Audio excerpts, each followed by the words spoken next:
Hello everyone, আসসালামু আলাইকুম। Welcome back to my channel cooking with Farzana. গরুর মাংসের আচার, নামটা শুনতেই কতটা অদ্ভুত। ফার্স্ট টাইম ট্রাই করছি গরুর মাংসের আচার। কেমন খেতে হয়েছে সেটা জানাবো রেসিপি শেষে। বেশি কথা না বাড়িয়ে চলে যাচ্ছি মূল রেসিপিতে। এখানে আমি হাড় চর্বি ছাড়া গরুর মাংস এভাবে ছোট ছোট করে কেটে নিয়েছি।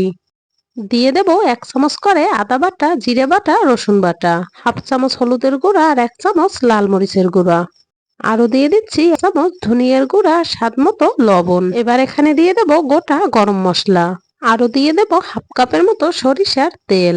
যেহেতু আচার, এখানে সরিষার তেলটাই ব্যবহার করতে হবে। হাত দিয়ে সবকিছু একসাথে খুব ভালোভাবে মাখিয়ে নিচ্ছি। সামান্য একটু পানি দিয়ে ঢাকনা দিয়ে ঢেকবো। ঢাকনাটা খুলে ভালোভাবে নাড়িয়ে চাড়িয়ে দিচ্ছি। এখানে আর কোনো পানি ব্যবহার করব না। চুলার আঁচ লো টু মিডিয়ামে রেখে কষাতে কষাতে মাংসটা সেদ্ধ করে নিতে হবে।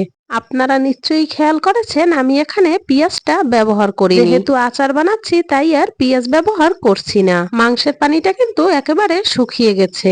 3 থেকে 4টা রসুনের খোসা ছাড়িয়ে এখানে দিয়ে দিচ্ছি। আরো দিয়ে দেবো 8 থেকে 10টা শুকনো মরিচ।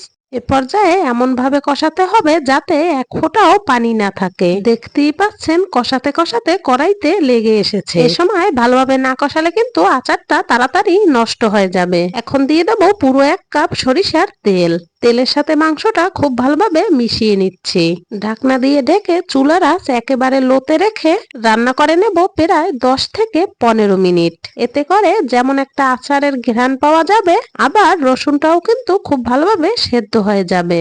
আচারটা বানানো হয়ে গেছে, চুলা থেকে নামিয়ে একটা বাটিতে নিয়ে নিচ্ছি। দেখি বুঝতে পারছেন আচারের কালারটা কতটা সুন্দর এসেছে। এখানে মাংস, রসুন সবকিছু কিন্তু খুব সুন্দরভাবে সেদ্ধ হয়েছে। ভাত, খিচুড়ি বা রুটি পরাটা সবকিছুর সাথেই এই আচারটা খাওয়া যায়। একবার বানিয়ে সংরক্ষণ করতে পারেন প্রায় 6 মাস। আশা করি আজকের রেসিপিটা আপনাদের ভালো লেগেছে। রেসিপিটা যদি ভালো লেগে থাকে প্লিজ আমার চ্যানেলটা সাবস্ক্রাইব করে পাশে থাকবেন। সবাই খুব ভালো থাকবেন, সুস্থ থাকবেন। আল্লাহ হাফেজ।